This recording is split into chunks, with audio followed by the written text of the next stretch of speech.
Well, now they get. Good evening. We're ready to get started. Tonight we're learning Maseches Pesachim Daf Nun, and we are beginning about 12 lines or so, maybe 15 lines from the bottom of the page. Tana Rabbanan Shisha Dvarim Nemru Ba'amei Haaretz. As you may recall from Shabbos, we were discussing sugyas of Amei Haaretz, and of course not the Am Haaretz of today, but someone who I think, as David just put it best, while we were talking, they were lahachis, they were antagonistic of the way that Rabbi Akiva framed himself, that back in the day, he would have loved the opportunity to be noshcho kechamor, to bite the Talmud Chacham in a way that is extremely negative. So obviously, we're not talking about regular Amei Haaretz here. And then we're going to go today until about 8 lines or so from the bottom of Nun Amud Beis. Let's get started. Tana Rabbanan Shisha Dvarim Nemru Ba'am Haaretz. There were 6 things that were stated in regards to an Am Haaretz. Number 1, ein mosher lehen edus. We don't utilize them to be edim when we need an aid. Ein mekablen mimenu edus. We also don't listen to edus from them, which is 2 different things. One is telling them edus, and one is hearing edus from them. Ein megadlen lehen sod. We don't reveal deep things to them. We don't make them an apotropos, which is a guardian of some kind over a yasom, over someone who has no parents. We also don't trust them to deal with the finances of tzedakah. As we saw yesterday, we also don't accompany them on a trip. And some even hold that you have no mitzvah to do hachraza by Hashavas Aveda, famous Mishnah Elam Mitzias, that if you find an object and there are some simanim in some way, shape, and form, you should do hachraza, which is to say out loud, I found this object. Who does it belong to? So this person doesn't even earn it. He's a zero.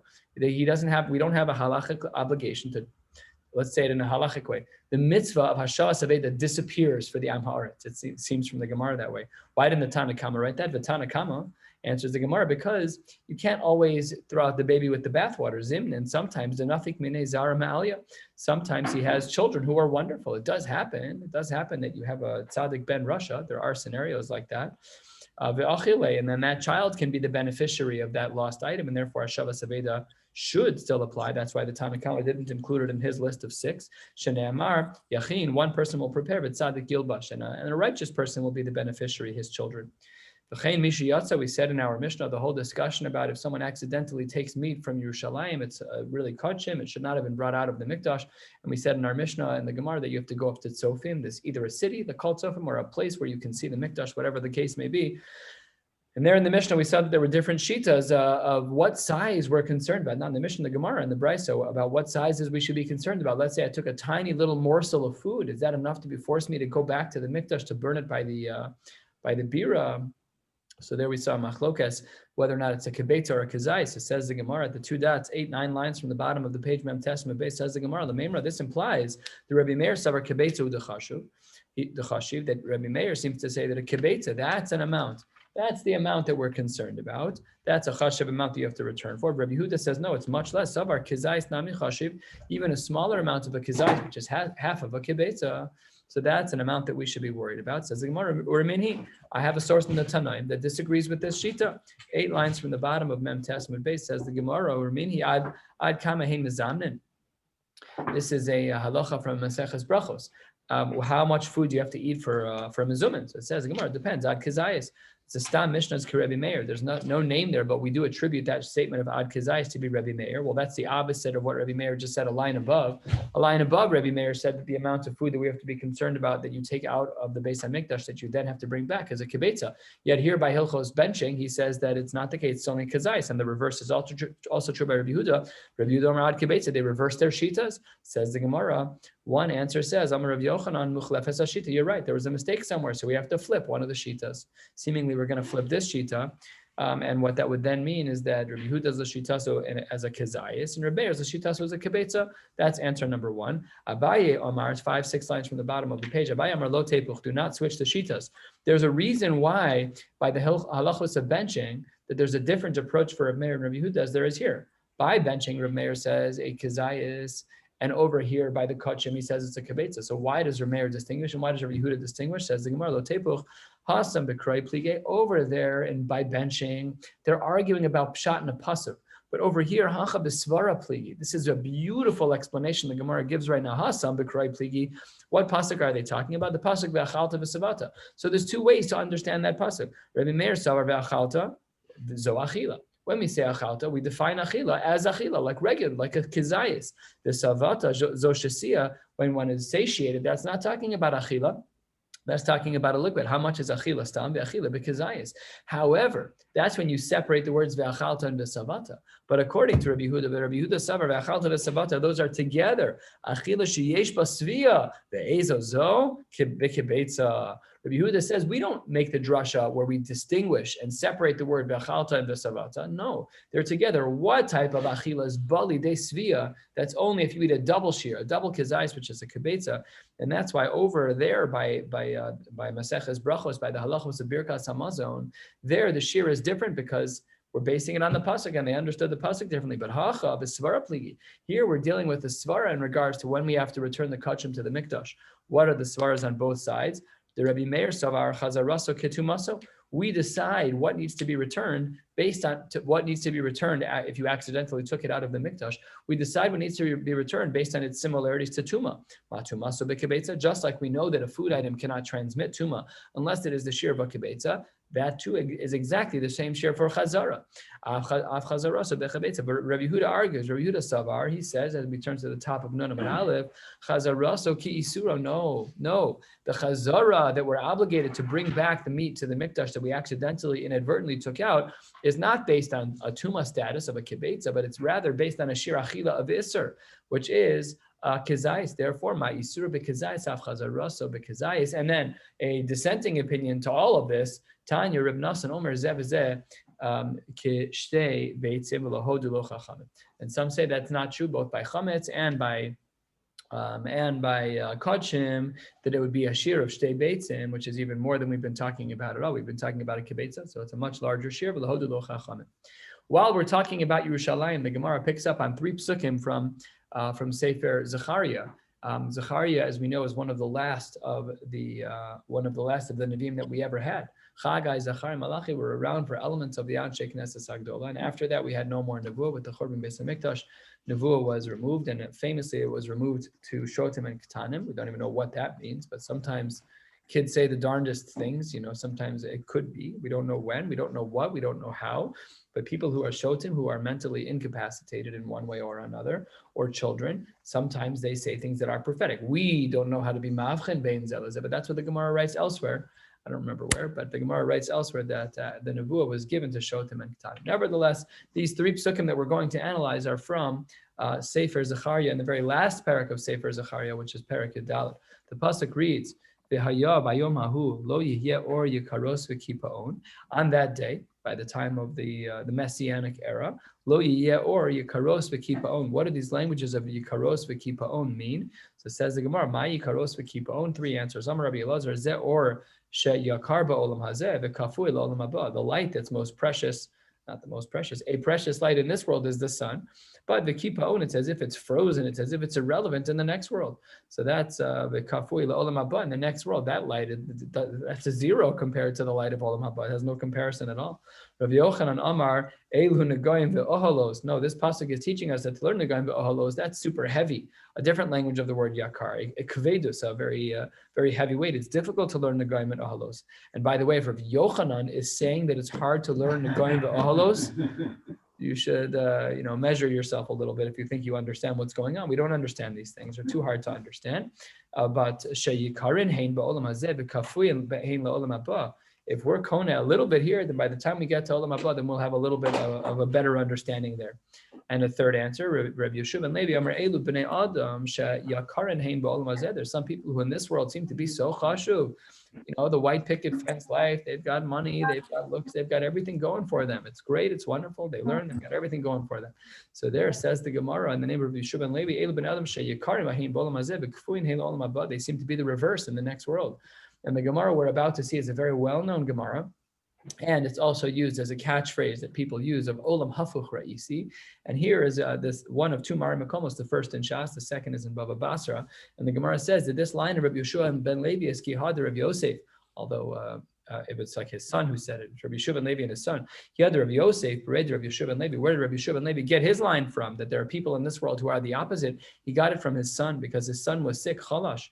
The Isnagid, Rashi says, the Isnagid It's 2 inches above where we are. Gava upar charucho. He had like a near-death experience, as we call it in our modern era. He almost died. He saw the other side of the line. Ki hadar, when he was healed, when he got back. Amar le avuha my chazis. The father of Bishur ben Levi said to Rav Yosef, "What did you see?" Amar le, and here's the line. Olam hafu charaisi. Last of the short lines. Nunam and aleph. I saw a reverse world. Al yonam lamata v'tachtonim lamala. People who seemed to be on the top of their game. They were lowly people in Olam Haba. But people who were tachtonim, the people who were, downtrodden. Again, how to define these terms is important because we want to be that downtrodden person in this world. We want to know what that means. What does it mean? Is it pas b'melech tochal? Does it mean you had a tough life? It's not so. I don't know what it means. It requires some commentary. So if you take a look at Rashi, we get a little bit of a glimpse, an inch and a half above where we are. Dibra maschil el yonim lemata osan shahayu kan chashuvim ra'isi kalim.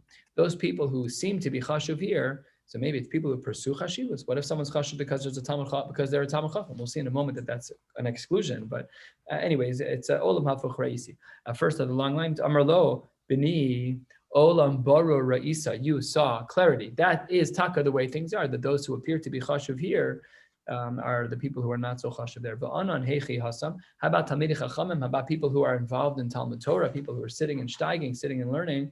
So his son Rabbi Yosef says back to him, "Kehechi deisu anan hacha, hachi aisinan hasam." The way that we are treated here is that we are treated there. So the way we have halachos in Yoredei, the way we're supposed to treat a rav when a Talmud Chacham walks in the room, by Ashkenazim, we're supposed to stand up twice when they enter our Daled Amos. We have a nice custom that when a rav gets up to get an aliyah, that we all should do this. Every time a rav gets up and gets in, we should all stand up. But halacha l'maisa, the din is triggered when they're in your Daled Amos. That's halacha l'maisa. That may be a kiyum of a mitzvah of some kind. To do that, if they do that, and Sfardim have a custom every time that the Rav walks within Daled Amos, they always have to stand up. Sfardim are always better with these things. The Kavod Torah is a whole different lens and a whole different level. I was, I think I may have told this story before, but I was a chazan in a shul in New York, and this shul, I was very, very young at the time. This shul, when you brought the Torah to the Bima Talin, you went to the women's side. So I was caught off guard. I didn't know. I wasn't about to make a shter. So I carried the Torah on the women's side. This Sephardic woman gave the Torah a big bear hug with one arm and me with the other one, and gave the Torah a big kiss, gave me a big kiss, and kept going. So okay, I'll accept the avera. But that was a mamish. The kavod is a whole different level. Anyways, Ladina, it's appropriate that one should stand up when a rav walks in the room. But Ladina, it's really only required when they walk in their Daled Amos. I'll give you a great nafkamina. A rav is walking out of the room not to get an aliyah. They just have to go to the men's room. When they walk by you, that's Ladina, when you're obligated to stand up. That's really when it's okay. It's appropriate. It's nice. It's wonderful. It's good midos when they stand up to speak. But that's already a hidur. That's not Ladina. Ladina is that when they walk within your Daled Amos. Same for parents, by the way. A parent that again, Sfardim Ashkenazim nebechilik, but when your parents are within Daled Amos, you're obligated to stand up. It's a mitzvah saseh shel Torah. It's a mitzvah of kibud avaim. It's appropriate to do so. Good. Okay, so says the Gemara that we Talmidei Chachamim, as it were, will be treated appropriately here and then in the next one. The Shamati Shahiu Omrim Ashrei Mi Sheba Lakan Talmud Biyado. And also Rabbi Yosef said, I heard Ashrei, happy is the one Mi Sheba Lakan, the person who gets to the end of their life and they enter Olam Haba Talmud Biyado. 10 pshatim. What does Talmud Biyado mean? Does it mean Biyado, Biyad, that you write a lot, that you write your Divrei Torah, that all of the letters of the notes that you've written in the sides of your Gemara, they're all going to float up. Talmud Biyado, that your mamish holding. Talmud Biyado, that your mamish read it once. Shitas Lakanu, Lakanu, Lakan.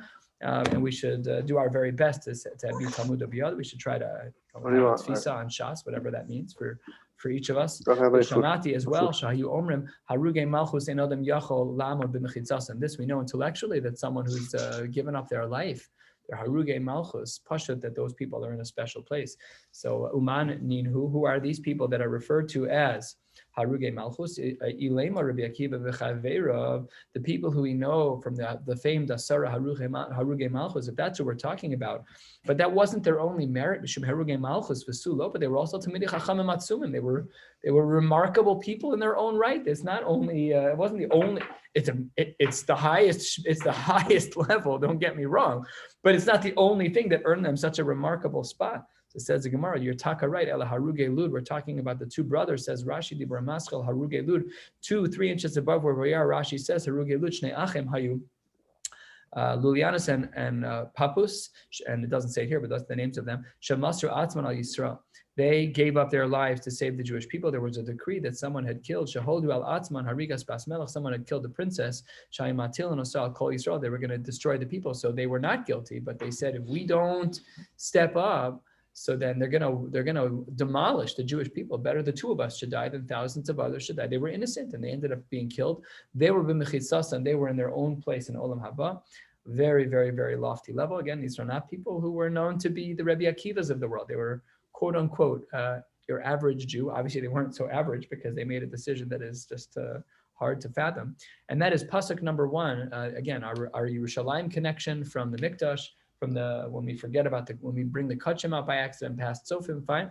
That's pasuk number 1, a few answers, and then the story about Rav Yosef and the following ensuing story about Olam Hafuch Ra'isi.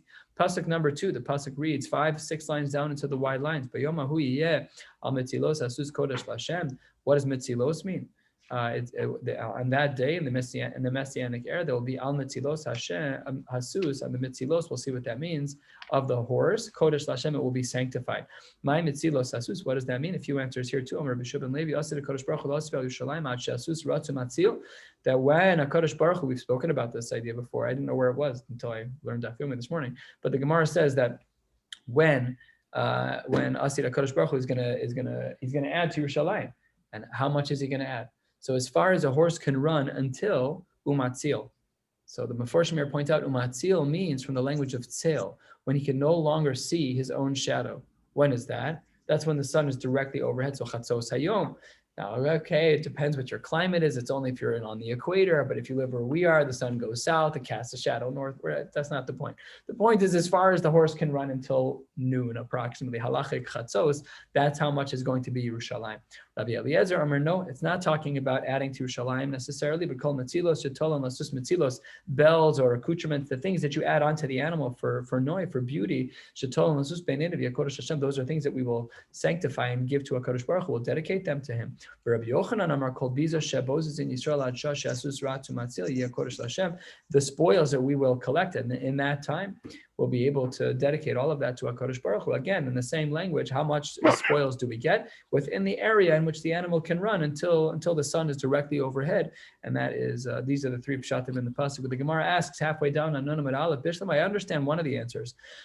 Bishlam alaman de Amar kol biza shebatezu Yisrael, because if you look at the rest of the pasuk, Hainu dechsiv v'haya hasiros b'beis Hashem kimizrakim lifnei mizbeach, hasiros, the pots.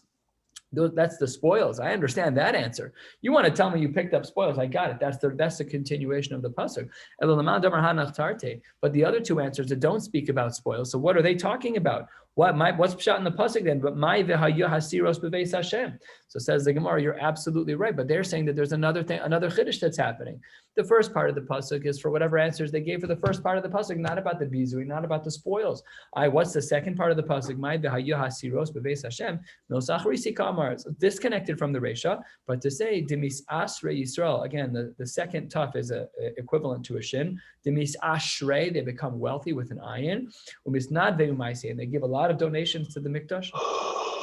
I have another reason as to why it should be the case that it should be biza, that it should be spoils, because later the pasuk says, Hainu dechsiv, this pasuk is found still later in Zechariah and pasuk kaf aleph of that last parak and parak yadalid. Below yehyeh Kanani ov beveis Hashem tzivakos. Here, the word Kanani means workers. We'll see soon as to what the proof is to this, but we didn't need any workers. We got the biza. That's what the whole point is, that I understand the answer of biza, that you got all of the spoils, because now we don't need a Kanani. We don't need a worker, not the people of Canaan, but a Kanani is referred to as a worker in this case. We'll see shortly how we know that this is the case. But according to the other shitas who don't say that it's about biza, so then they didn't get the spoils. So then what's pshat? And why then did they give the answers that they gave? My velo yeknani. What does it mean that there were no workers, that we didn't have to work at all? Everything was so easy. Amar Rav Yirmiyah, ein kan ani. It's a play on words. Ein kan ani. That's what the pasuk means. Velo yeh kanani. Velo yeh kan ani. There will be no poor people. That's what it's saying. It's a drasha. Uchanani minalan deikri tagar. How do we know the Kanani in this pasuk is referring to a merchant, is referring to someone who works? Says the Gemara with a backhanded svara. Well, there's 2 answers actually, but the Gemara's first position is as follows: Tichsiv, Vayarsham Yehuda bas ish Kanani. Yehuda, the son of Yaakov, the grandchild of Yitzchak, the great-grandchild of Avraham Avinu, he married a woman who was Bas Ish Kenani, the daughter of a man from Canaan. It says the Gemara, my Kenani, Ilema Kenani Mamish. If you want to say that Yehuda married a girl who was really part of Canaan, Efshar, is it possible, Avraham v'hiskiris Yitzchak, that Avraham warned Yitzchak about not marrying a Kenani? Ba Yitzchak v'hiskiris Yaakov, and Yitzchak comes along and he says, he's like, come on, no one can marry someone from Canaan. The Yehuda Azil v'Nasiv, and then he picks up the one girl he decides to marry is from Canaan. There's no way. There's no way that Pshat and the Pasuk can be a Kanani mamish. It can't be. There's no way. Yehuda was a tzaddik. Yehuda was not. There's no way. By Yigashe love Yehuda, he was righteous. There's no way that he would marry someone that was not from who would marry someone from Canaan. So it has to be Ela Amar Reb Shimon ben Lakish Bas Gavra Tagra. He married the daughter of a Gavra Tagra, of a man who was a merchant. Dechsiv Canaan biado. Mosne Mirma, the word Canaan, he's a worker, and in his hands he had a scale, a dishonest scale. Another reason as to how we know that the word Canaan means a merchant. The pasuk writes, "Asher sochereha sarim Canaaneha nichbadei eretz." And the word we see the word sochar and Canaan are in the same pasuk, so another pasuk reference. The two dots, 3/4 of the way down. Vayah Hashem lemelech al kol haaretz. Vayomahu yeh Hashem echad u'shmo echad. Well known, says the Gemara. Atu ha'idna lav echadu. So before that day when HaKadosh Baruch Hu brings Mashiach, but he's not one now. Shema Yisrael Hashem Elokeinu Hashem Echad. We have a mitzvah d'oraisa twice a day, once a day, twice a day. Good discussion. We have a mitzvah d'oraisa to say Shema all the time. Of course Hashem is one right now. So what does it mean that it's one then? Answers the Gemara, Amar Abacha Bar Chanina, Lo kil olam hazeh ha'olam haba. This world and the next world are not the same. Ha'olam hazeh al besoros tovos omer baruch hatov ve'ameti. In this world, when there are besoros tovos, when there are wonderful things, wonderful tidings, we say Baruch hatov ve'ameti. Rav Hershel Shechter made a bracha b'shem u'malchus Baruch atah Hashem Elokeinu melech haolam hatov ve'ameti when he got the injection for the vaccine. Shaila in the poskim, I'm on a rabbi's chat. A shul rabbi, not because I'm a rabbi, I'm on a shul rabbi's chat because I work for the OU with rabbis. And I get to watch these rabbis banter back and forth. What bracha do you make? Is it Shechianu? Is it a Tova Metiv? Is it Aser to make a bracha? The whole gamut. So for Shul Shechter, this is Mamish the Din. And he says it's Besoros Tovos. It's Pikuach Nefashos. And this is saving your life. That's the Svara. This is the Svara. I didn't make a bracha personally, matter of fact, we're not in kind to that, but he made the bracha with Shem Malchus. So someone was standing there and they said to him, I saw Rebbe made a bracha. And he's like, weren't you just watching? He didn't say that, but like you kind of got the feeling like, weren't you just watching? Yeah, he made a bracha with Shem Malchus. It's on video. I did have to. The story of my Rebbe was in the. What do you think we're doing? We're looking at the Gemara Rav Chanina. We're looking back at the generation's turn. The generation's turn. So I mean, Corona is going to be part of our world for a while. Make a bracha for letting the government inject toxins into your body. You can make the next bracha. That's what the bracha says. Valbasoros ros omer baruch dainu emes. That's the next line of the Gemara. You can make an unfortunate tidings. Then, of course, you make the bracha baruch dainu emes. It's rare that we say this b'shem u'malchus. Usually by the p'tira chas v'shalom of a person's family. So it's not a fun bracha to make. La'olam haba, but that's b'olam hazeh. That's where we make a distinction between that which appears to us to be good and that which appears to us to be bad. However, la'olam haba kulo hatov ve'ametiv. Once there's that clarity in the next world, there is no bad. There is no bad. The lofty levels of people who really can say the bracha of Hadayin ha'emes with a leiv shalem, they're few and far between. That's a very, very lofty level. One beautiful mashal I heard for some of the more difficult things that happen in life, the periods of time that we are currently going through, is that one of the ways to look at it is that sometimes you see when you're making like a knit artwork, on the back side of the artwork, you see like the ends of the fibers, they look gross, like they're uneven, they're not tied nicely, and not all the color. It doesn't look beautiful because we don't get to see from above. We're looking from within, so we only see what we see. And that was the musar that in one of the midrashim it says, I can explain everything to you, but I have to take you back to tohu vavohu. If you saw the whole stream of history, we wouldn't ask such a question. Flip around the artwork. It's gorgeous on the other side. So that's the nafkamina, is that in this world, we only see the back of the artwork. We're not able to appreciate the bigger picture. That's why when things happen that are difficult, we change the bracha b'olam hazeh. But b'olam haba, it's only going to be kulo tov v'ameti because we're never going to know otherwise. It's all good. Ushmo echad, my echad. What does that mean? Atu ha'idna lav shmo echad. We already explained the first part of the pasuk that when it says Hashem that He's going to be a melech. What about shmo echad? One name. He already has one name. Atu ha'idna lav shmo echad. It says Gemara, no, He does not have one name. Amar of Nachman bar Yitzchak lo k'olam hazeh ha'olam haba. There's a difference between this world and the next. The olam hazeh nichtav b'yud hey. The nikra be'alef dalas. When we talk about a Kadosh Baruch Hu, really his name is Yud Kei Vav Kei. Really, that's a Kadosh Baruch Hu. We don't pronounce it that way. Chas v'shalom. That's a big problem. You're not allowed to say Hashem's name based on the vowelization of the Yud and the Hey. That's not allowed. Yud and the Hey and the Vav and the Hey, all four letters together. That's not allowed. We pronounce it as Adnus, the name of Adnus, Aleph and Dalet and Nun and Yud.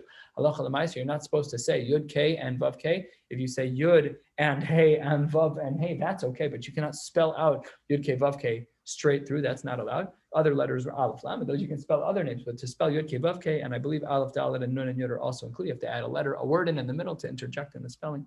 Okay, so this is the nafkamina between Ha'olam Hazeh and Ha'olam Haba. Ha'olam Hazeh nichtav b'yud hey v'nikra b'alef talis. About Ha'olam Haba, kulo echad.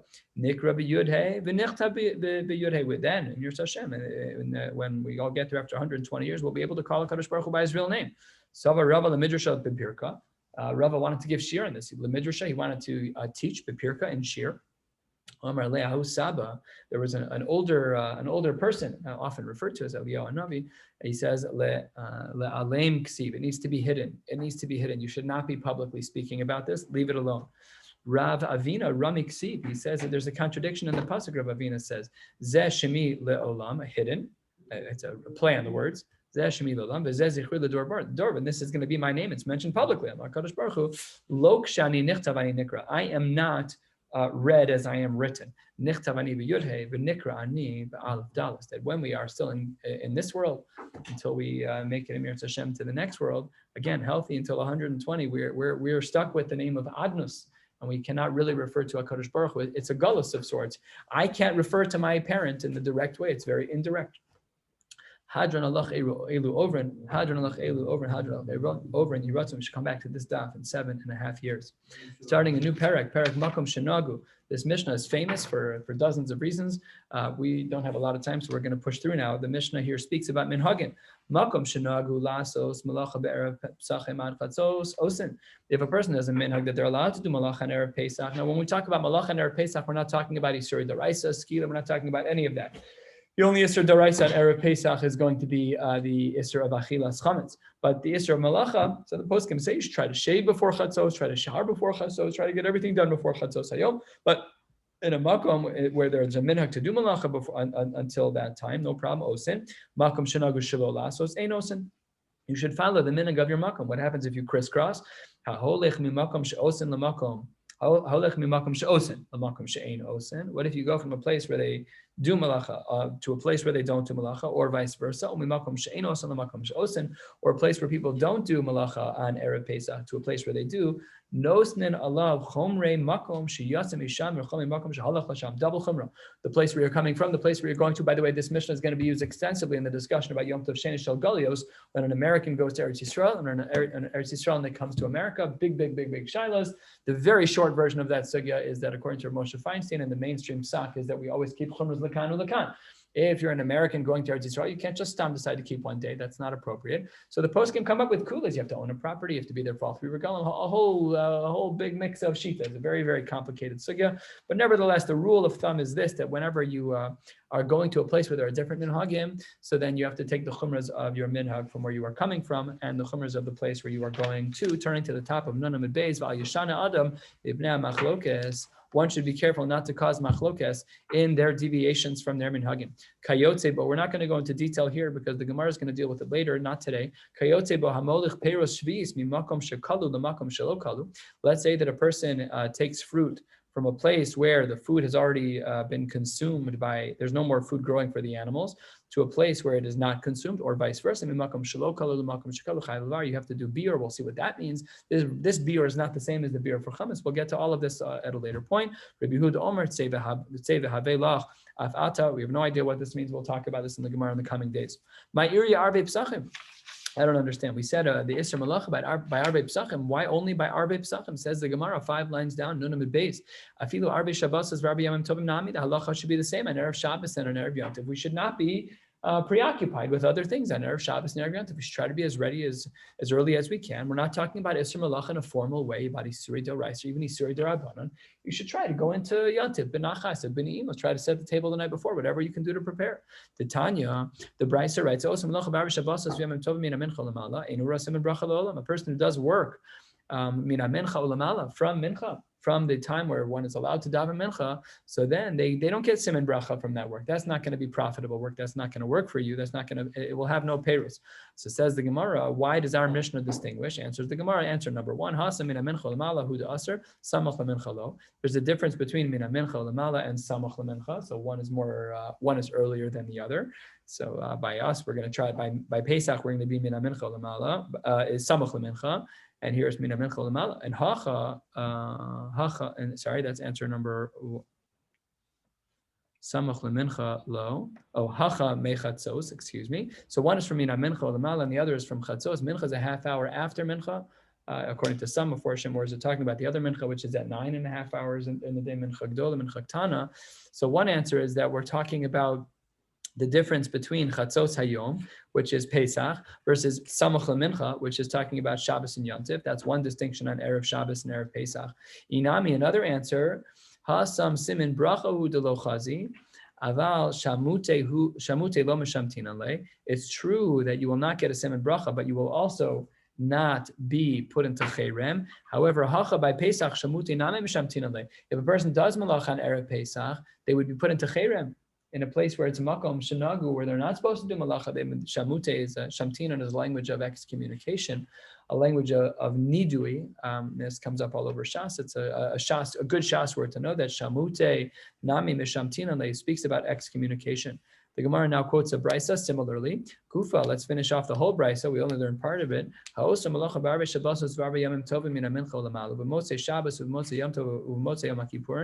If a person does malacha on either the eves of prior to Shabbos and Yantiv from Mincha Mala, and on Motzei Shabbos and on Motzei Yom Tov and on Motzei Yom Kippur. What are all the Motzeis talking about? So there's discussion in the poskim, but the Shulchan Aruch quotes this as speaking about interrupting with Havdalah. Whenever we're concerned about you getting yourself into trouble, on Erev Shabbos, Erev Pesach, Erev Yantiv, we're concerned about you missing the opportunity to enter into Shabbos Yantiv the right way. Niddu daver, just a tam, a little touch of an aver. By Motzei Shabbos, when we have Havdalah, you have some other reason you're not allowed to eat until you do Havdalah. So these are the Niddu de Avera, Lasuya Tainis Tzibur, including a Tainis Tzibur, Eino Roa Siman Bracha Olam, and all of those things, there is no Siman Bracha. 1/3, a little bit more than 1/3 of the way down at the two Das Tan Rabbanon. Yesh Zariz V'niskar. There's a person who will function with Zrizus and get reward. Yesh Zariz V'nifsad, and there are people who work hard and they don't get a reward.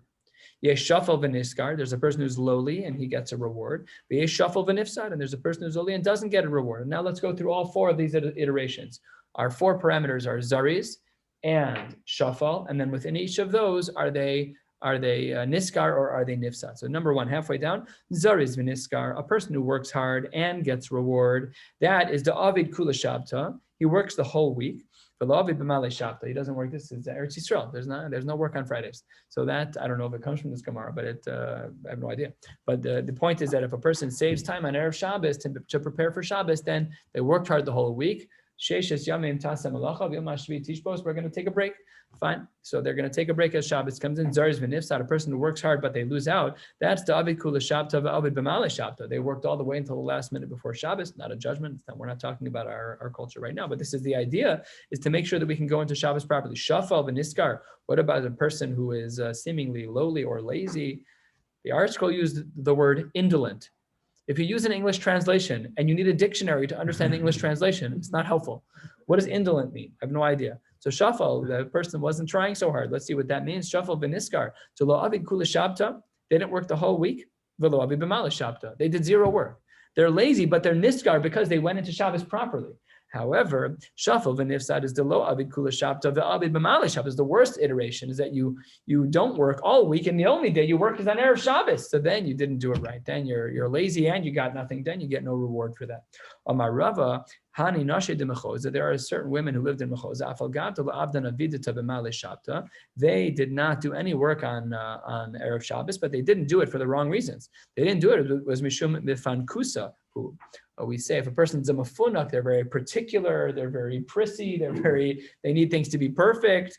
So then the hakol yomanami lo ka'av, then they didn't do anything ever. They're lazy. Aval hachi shafel v'niskar. Can we still treat them as niskar? Because granted, their motivations were wrong, but the metzias was still right, which is that they didn't work on Erev Shabbos, not work in a malacha way. Again, just that they prepared time to get ready for Shabbos.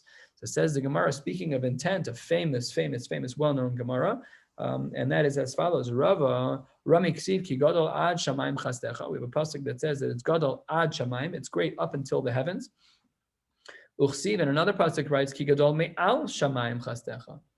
So what it's Ad Shamayim and Al Shamayim, those are different ones, up to, and the other is above. So what is this distinction? How do we answer this 2/3 of the way down? Kan be'osin lishma, kan b'she'osin shelo lishma.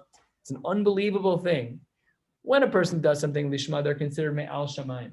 But even if you keep Torah shelo lishma, you're still ad shamayim. You're not me'al shamayim, but you're ad shamayim. It's remarkable. The mitzvos alone inherently bring us to such a high level, even when our intentions are not golden. We're doing them stam, we're doing them for our own benefits. We're good people. It's just as hard to be. One of my rabbeim used to say about Rabbi Yitzchak Cohen. When I was in YU, he used to say, that's one person who has real Yirah Shamayim, and he does everything. He learns Torah Lishma. The rest of us, we all have an ulterior motive. Maybe Yesh Bazeh Davar Ma could be, but don't beat yourself up over it, because the level of that is considered Ad Shamayim. It's a very, very, very lofty level. Baruch Hashem, to do any mitzvah is its own value. Uchad Rabbi Yehuda, Da'amar Rabbi Yehuda Marab, La'olam Yasok Adam Torah Mitzvos, Afal Pi Shelo Lishma, Shemitoch Shelo Lishma Ba Lishma. If a person is keeping mitzvahs for the wrong reasons, they're doing it shelo lishma, they're doing it for their own personal benefit, whatever the case may be. So then, and some add this in, as long as your intention is at some point to try to reach the levels of lishma, then all of your lo lishma is nefach lios lishma. And according to some, this is a gorgeous psychological approach. They interpret this Gemara, Pesachim, Nunam Beis. The only way to ever get to Lishma is to first go through the process of Lo Lishma. You can't get to Lishma without going through Lo Lishma. There has to be a kinyan of Lishma. It's very difficult, very hard to be Lishma. We have a lot of things drawing on us. As one of my, Ravola says this explicitly in his sefer, that when it comes to kavod, he says that kimat, that you can't even remove the kavod from a person. No such thing. Even when they're b'chedrei chadarim. Okay, but I know I'm chashav. I know that I'm doing this mitzvah for this. It's impossible to separate out our ego in that way. And as my Rebbe says all the time, it's very healthy to have a healthy ego. It's very unhealthy to have a very unhealthy ego. And it's very difficult to remove ego from us. And he said, that's not our avodah in this generation. If you're going to work on your midos, it shouldn't be on gaiva. Work on kindness, work on other things, because it's very, very difficult to extract from our consciousness and from our midos the concept of gaiva. Let us take this approach of the Gemara, mitoch shelo lishma ba lishma. Granted, maybe we're doing it with ulterior motives, but it should all be toward the grand idea of doing so for the right reasons. Just a little bit more, and then we'll stop. Says the Gemara, Tana Rabbanan hametzapa l'schar ishto v'reichayim ein rosim and bracha l'olam. A person who relies on his wife to make money with a particular role, as we'll see shortly in the Gemara, or Rechaim to rent out a grinding machine. Eino roasim and bracha l'olam. Schar ishto maskulta. When she's walking around, Rashi here points out what's going on here. Maskulta. This is Rashi. It's about halfway down on the page, about 5 inches above where we are. Rashi, almost a little bit more than halfway down, Maskulta says, Notelas moznaim biyada. She takes this scale. It's a two-sided scale, the ones that we see in the pictures. And she goes around saying, hey, you can take, anyone want to rent this? It's a couple bucks to use. And they say, sure, no problem. However, it's the schar muat, who misbaze, ishto al schar muat. She's going around to make a couple of pennies. It's a busha v'cherpa. So if you look at the end of Tosfos, Dibur Maskel Maskulta, the last two lines of Tosfos says, Upirish Rabbeinu Chananel, she misbaze al kach shehi megala zro'oseh b'shos tevuya. That when she's actually doing the asek, her sleeves roll up a little bit and it reveals parts of her arms, and that is also considered a bizayon. That's considered to be a bizayon. It's considered to be busha. Again, I don't know how to bizayon, embarrassing. not so clear. But that's what it's talking about here in the Gemara. What about Rechaya? Rechaya igrasa. Rashi says here as well, Dibramasko igrasa, the Rashi under the one we just saw, Schar Rechaim Shemaskirin Torah Gadol v'Schar Mud. It's a lot of work for a little pay, not worth it. Aval. Avda umezabna ishtabuche nishtabeach bakra. If a woman has a job and that job is a profitable job and it's not a bizayon to her, wonderful, let her do so. That's great. Sadin asas of a timkor, famously from Eshes Chayil, from Sefer Mishlei. So that is something that is considered to be perfectly appropriate. Tanu Rabbanan hamistaker b'kanamu b'kankanim, the poles that are used for fences, if that's what you're selling, in urosim and bracha l'olam. Again, this is back in the day, probably not applicable now, but that's in urosim and bracha l'olam. Why in my taima came in the nafish apachzaihu shalta b'hu eina. We're worried about ayin hara. People see they're tall pieces of whatever you're carrying. People say, oh, they've got a good business. They start talking about you, and they're sholet ba eina, and it causes for some marasayin of some kind, some shalta be'ena. Tana Rabbanan tagre simta umagadle behema daka. You have people who are tagre, they're merchants in a simta, in an alleyway. Magadle behema daka, people who raise smaller animals. V'kotzitze ilanos tovos, and people who cut down good trees. V'nos neneinehen bechelak yafe. And when they take from it, they take the best part for themselves. So says the Gemara, Eino roa siman bracha la'olam. My time, what's the reason why they don't say siman bracha? To tell bein shabim, be like, come on, you took the best piece for yourself. You're not even thinking about other people. Take a regular piece for yourself and give everybody else what's appropriate to them. One last piece, and then we'll stop. Tanu Rabbanan, we'll get to the next set of two dots, and then we'll stop. Tanu Rabbanan, Dalet Prutos, Ein Bahen Siman Bracha L'Olam. There are 4 types of coins, quote unquote, 4 types of parnassas that don't have Siman Bracha. Schar Kosvin, the people who write. Back in the day, the Rebbe would have the Torah to share, but he'd have a person be his loudspeaker. He'd have someone just be the mouthpiece for his shiur. The schar yisomim, the schar of people who take care of yisomim, umos habos medinas hayam, and relying on money that comes from foreign lands that are traveling by ship. I understand, says the Gemara, why you think that there's no bracha that comes from schar meturgemanin. The people who are going to be the mouthpiece, the loudspeaker for the Rebbe, mishum demichzek schar Shabbos, because on Shabbos it doesn't look right. Because when you're teaching on Shabbos, people know you're getting paid and you're working on Shabbos. Afalpi that it might be mutter because you prepared before Shabbos. You hire a babysitter to work on Shabbos, but you have to pay her for the schlepping before Shabbos or after Shabbos, whatever it is. That's how we get around that problem. But anyways, it doesn't look good, so we can understand that. It's very hard for them to say no. It's easy for you to chaparine in those cases, to take a little bit of extra, and that's not right. Money's coming from other places. You're relying on that income. You can't rely on miracles every single day. So therefore, we understand why none of that money is considered good money. In my time, and the people who write, Sifrei Torah, Tefillin and Mezuzah, Sifrei Stam. Why is that not good? My time, Rabbi Yeshua ben Levi, a crazy idea. Kaf Dalet Tinios, Yashvu Anshe Knesset Hagdola. There were 24 fasts that the Anshe Knesset Hagdola had. Al Kosvei Sar Tefillin Mezuzah Shelo Yis Ashru. That these people who write should never become overly wealthy. Shel Malei Mis Asrin Ein Kosvin, because they would stop doing their jobs. Because I'm going to go find a job that's more profitable. I'm done, or I'm going to kick back and relax. No, we need people to write Sfarim Torah, tefillin and mezuzahs, and that is obviously a central part of our whole life. We wear tefillin every day, Sefer Torah 3 times a week. Mezuzahs are everywhere. These are big mitzvahs, so they would daven. Kafdal Tanios, they had 24 fasts to make sure that these people wouldn't get too wealthy. We'll pick up in Mir Hashem tomorrow night from Tanur Rabbanan Kosvei Sfarim on the bottom of Nun Amud Beis. Have a beautiful night. Yeah. Yeah.